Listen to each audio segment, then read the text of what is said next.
Hi, sweetheart. How are you? Pretty girl. Tinkerbell. Tink, tink. Hi, Tink. Get you.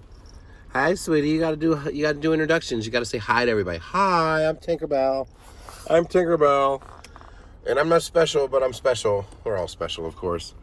So I want to give everybody Tinkerbell's history and story as Thor in spirit welcomes her because we couldn't take Pepper with us to get her. Yeah. Oh, big yawn. It's been so rough today. Lounging in airports and on the plane and eating airport food. She had bacon earlier, guys. Somebody said French fries just because they were in the picture. She did not eat the French fries, I promise you. So, Tinkerbell is currently right around 11 weeks old. She is properly vetted and everything. She is not spayed yet.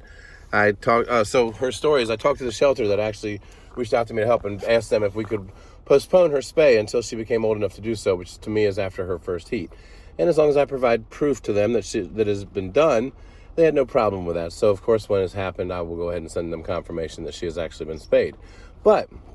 So let's talk about how she got to me. Tink, tink. Hi, sweetheart. Tinkerbell. Pretty girl. We're not even home yet to see everybody. So Tinkerbell came to me. Somebody, fan of the page, reached out to me. She's also the president of the shelter down by where she lives. And forgive me, I will put this in a follow-up post, all the proper information about the shelter because they're one of the good ones you want to work with. And she was just concerned for Tinkerbell. Tinkerbell came from a situation where she was found in a car. And from what I understand, and if I'm wrong, I can always be corrected, but the way I comprehended everything, the way it was told to me, was that this little girl was pretty screwed up. She's pretty high, right? She was getting a contact high from whatever drugs were going on in the car, which is absolutely terrible. I know.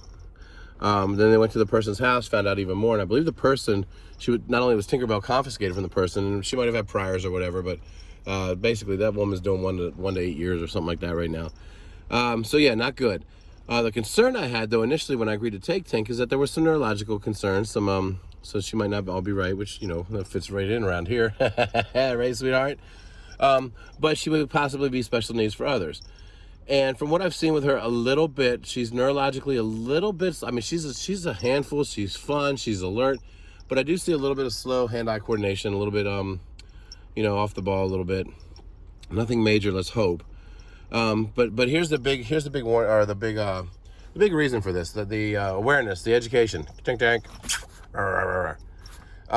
At first, I thought this was a marijuana contact high. It turns out that it could have been something as bad as crystal meth, or that it was crystal meth. So yeah, first off, folks, here's your education. Don't do drugs around your damn dogs, okay? No offense, I'm sorry, duh.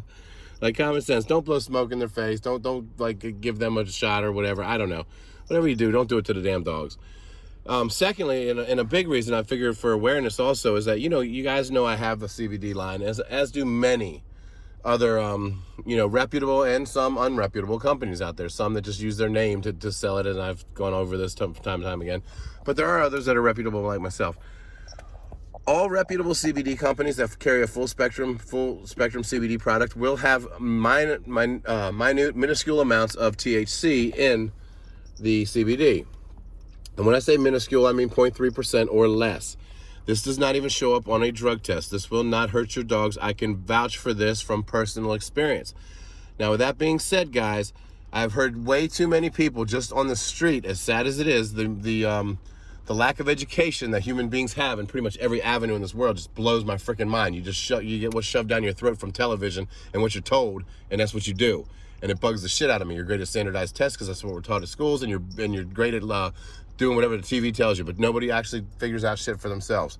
So anyway, dogs cannot absorb THC the way that humans do. So while you and I might get high off of THC, this stuff is deadly for them. So the reason, I've got a little drug addict dog here, or a little drug survivor dog, is I want to bring awareness also to the fact that we have a product, as do, like I said, many, that is good for you, that can help with the neurological issues that you have without bringing you the euphoric feeling that THC does. Sorry for all the weed smokers out there that have pushed for years and years and years to legalize THC. I'm pretty sure everything about the THC, other than the euphoria that is good for you in marijuana, I'm pretty sure everything about marijuana that's good for you has to do with CBD. And as soon as the FDA figures this out, guess what? You're probably not going to be able to smoke weed anymore because let's just face it, THC is just great for getting high. Everything else that's good from it comes from the other compounds in the plant. So, talk about your all-time backfires. Anyway, so yeah, I want to bring education to this, that CBD is good for dogs. THC is not good for dogs. And then, of course, that all got blown out of the water when I found out after the fact that it could possibly and probably is crystal meth. So, yeah, she's a little quirky. But no, she's a good, fun-loving puppy. I don't see any problems. I don't see any anxiety issues. She's friendly. She was friendly with me right off the bat. Such a sweetheart. But I do notice some coordination issues. Just minor ones. Could be that she's a puppy, but I mean, I've seen enough of them now to know that, hey, this little girl's got takes a half a second longer than I would expect her to recognize that there's food with her eyes, although it's there with her mouth. You know, being able to chew and keep stuff in, just little things. So we're gonna keep an eye on her, but regardless, she was enough of a concern for them to ask us if we could take her. And again, great coordinated effort through myself. Actually, I shouldn't even say myself. I am very lucky that this was a coordinated effort through the shelter. They were wonderful to work with. They reached out to me. They did everything right. And then I flew down to Nashville to get her. It was much more convenient than flying to Knoxville. And so if we're going to throw somebody else in this, I wish I could have met them, but I didn't get a chance to. Pilots and Paws actually flew her up from Knoxville to Nashville to me in a little small plane. I don't know if you guys have heard them or follow them on Instagram or Facebook, but Pilots and Paws is a great group of guys and people, I should say, guys and girls, pilots that actually fly rescue dogs, you know, where they need to go. So what a great opportunity that I actually missed because I didn't have enough time to actually get to, like, an Uber or whatever to go from my part of the airfield over to theirs. Would have been great, but I didn't get a chance to. But anyway, I just thought it was a neat coordinated effort that I got to actually say that I've worked together, even though never meeting them, with Pilots and Paws to make this happen. So yeah, really cool things all the way around. I'll get the information for everybody in a follow-up post later with her about the shelter. And again, they're going to definitely be part of my network in the future. They're willing to help relocate and adopt babies that need adopted down in the Tennessee area. You know, and they're always looking for fosters and so forth. So I'll get that information out to everybody.